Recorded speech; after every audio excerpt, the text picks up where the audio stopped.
नमस्कार दोस्तों, स्वागत है आप सभी का आपके अपने YouTube चैनल हिंदी एकेडमी में। आज की वीडियो बहुत ज़्यादा खास होने वाली है आप सभी साथियों के लिए। हम लोग हल कर रहे थे पिछले वर्षों के प्रश्न पत्र DEET+B PGT हिंदी के लिए। अगर आप लोगों ने पिछले प्रश्न पत्र नहीं देखे हैं उनकी वीडियो जरूर देख लीजिएगा, आप लोगों को मिल जाएगा चैनल पर। और ये सारे के सारे प्रश्न पत्रों के जो हल हैं ये आप लोगों को आगामी परीक्षा में बहुत ज़्यादा हेल्प करने वाले हैं। अभी हम लोग हल कर रहे हैं 2015 PGT का प्रश्न पत्र हल, और इसके 6 क्लासें हम लोगों की हो चुकी हैं और आज है हमारी 7वीं क्लास। और इसके अंदर भी हम लोग अगले 10 प्रश्न हल करने वाले हैं और इनको देखेंगे कि कैसे ये आप लोगों की परीक्षा के लिए महत्वपूर्ण हो सकते हैं। चलिए शुरू करते हैं क्लास को। परीक्षा की तिथि मैं आपको बता दूं, ये हुआ था 26 जून 2015 को। यहाँ मैंने लिखा हुआ है 2015 का प्रश्न पत्र हम लोग पीजीटी हिंदी का सॉल्व कर रहे हैं। चलिए पहला प्रश्न देखते हैं हम लोग। ये जो पेपर मैं आपको सॉल्व करा रहा हूँ, आपने देखा होगा, अगर पहली दूसरी तीसरी क्लास देखी होगी तो आपको पता लग गया होगा कि एग्जाम का जो लेवल है हमारा बहुत ज्यादा अच्छा लेवल था। अच्छे से मतलब है थोड़ा सा टफ था। अगर आप लोगों ने मेहनत की होगी तो ही 2015 वाला पेपर आप लोगों का निकला होगा, और अभी भी अगर आप मेहनत करेंगे तो ही इस तरह का पेपर आप निकाल पाएंगे। अगर इस तरीके का पेपर आपके एग्जाम में इस बार आ जाता है तो बहुत ज्यादा मुश्किल आप लोगों को होने वाली है, और तब तक वो सॉल्व नहीं होगा जब तक ये पिछले प्रश्नों के उत्तर हम लोग पिछले प्रश्न पत्र हल नहीं कर लेते हैं अच्छे से। चलिए एक एक करके शुरू कर रहे हैं हम लोग। पहला जो प्रश्न है आज का, और इस प्रश्न पत्र का प्रश्न नंबर 61। इसके अंदर पंक्तियां दी गई हैं और आपको बताना है कि ये पंक्तियां किसकी हैं। ठीक है, पंक्ति दी है और पंक्तियां पहचान कर पढ़ करके आपको बताना है पंक्तियां किसकी हैं। मैं पढ़ देता हूं आपके लिए। मुंडिय मुंडिय मुंडिया, सिर मुंड्यो, चित्तुण मंडिया, चित्तहम मुंडन जिम कियहु, संसारहम खंडनु तिम कियहु।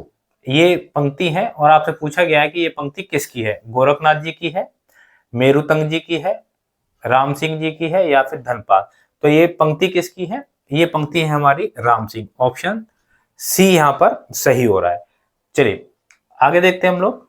स्वयंभू को अभिमान मेरु, काव्य रत्नाकर और कवि कुल तिलक कहने वाले इनमें से कौन है? हेमचंद जी, पुष्पदंत, स्वयंभू देव या फिर राम सिंह। किसने स्वयंभू को अभिमान मेरु कहा है, काव्य रत्नाकर कहा है, या फिर कवि कुल तिलक कहा है? तो सही उत्तर क्या हो जाएगा इसका हमारा? इसका सही उत्तर हो जाएगा ऑप्शन बी, पुष्पदंत जो है इसका सही उत्तर रहेगा। देखिए पुष्पदंत जो है इनको हिंदी का भवभूति भी कहा जाता है। ठीक है, इसके अलावा और इनकी अगर रचनाओं की बात करें, महापुराण काफी इंपोर्टेंट रचना है, हृदय कुमार चरियु बहुत इंपोर्टेंट है, और जसर चरियु, ये 3 रचनाएं इनकी काफी महत्वपूर्ण है, एग्जाम में कई बार पूछ ली जाती हैं। चलिए आगे देखते हैं। निम्नलिखित में से कौन सा ग्रंथ है स्वयंभू के द्वारा नहीं लिखा गया है? ठीक है, कौन सा स्वयंभू के द्वारा नहीं लिखा गया? ब्रह्मचर्य, स्वयंभू छंद या फिर स्वयंभू छंदस भी कहते हैं, ऋक्षणेमी चरियु या फिर हृदय कुमार चरियु। इनमें से क्या आंसर होगा? ठीक है, तो इसका सही उत्तर क्या हो जाएगा? हृदय कुमार चरियु। ठीक है, ये अभी इससे पहले वाले क्वेश्चन में मैंने आप लोगों को बताया, ऑप्शन डी हो गया। ठीक है, ये किसकी रचना है? ये पुष्पदंत की है, हृदय कुमार चरियु। ठीक है, अभी मैंने बता दिया था आपको। चलिए आगे चलते हैं। अगला क्वेश्चन है, दोहा कोश के रचनाकार कौन है? तो ये तो बहुत ही सिंपल सा क्वेश्चन है। दोहा कोश कई बार एग्जाम में पूछा गया है, काफी महत्वपूर्ण है। तो ये सरहपा की रचना है। ठीक है, राम सिंह, पुष्पदंत या इनमें से कोई नहीं, ये ऑप्शन थे।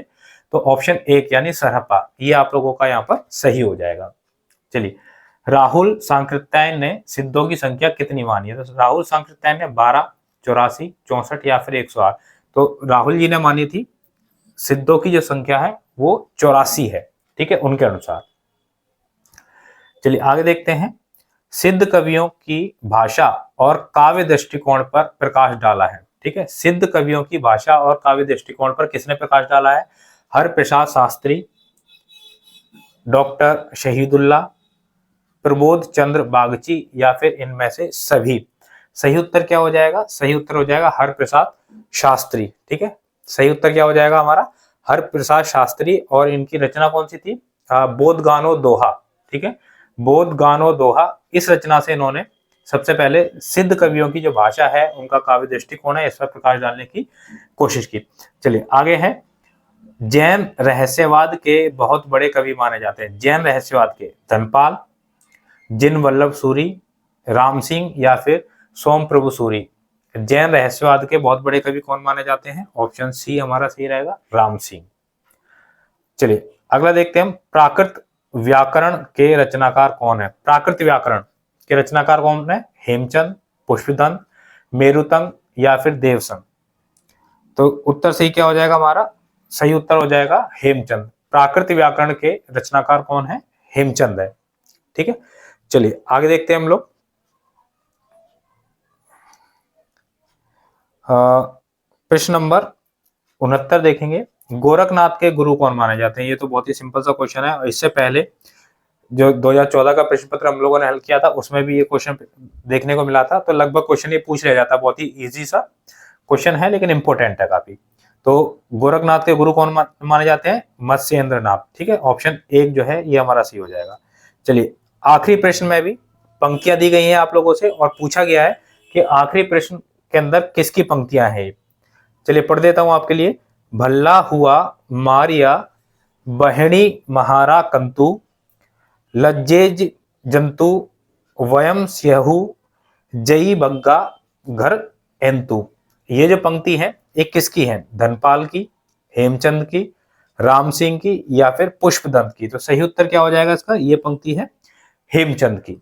ठीक है, हेमचंद की पंक्ति है। ये हो गया हमारा आज का जो प्रश्न पत्र के 10 प्रश्न। उम्मीद करता हूं कि आप लोगों को ये प्रश्न सभी के सभी पसंद आए होंगे। अगर आप लोगों को ये सारे प्रश्न पसंद आए हैं तो वीडियो को अपने दोस्तों में शेयर करें ज्यादा से ज्यादा। जो भी आपके साथी हैं परीक्षा की तैयारी कर रहे हैं DSSB PGT हिंदी के लिए। साथ ही साथ अगर आप लोग चैनल पर नए आए हैं तो चैनल को सब्सक्राइब जरूर कर लीजिएगा ताकि इसी प्रकार की और भी क्लासेस आप लोगों को समय पर मिलती रहे। बेल आइकन को हिट करके जाइएगा। अगर वीडियो पसंद आई है तो वीडियो को लाइक करें। मिलते हैं हम लोग अगली वीडियो में अगले टॉपिक के साथ में। तब तक के लिए सभी साथियों का बहुत बहुत धन्यवाद।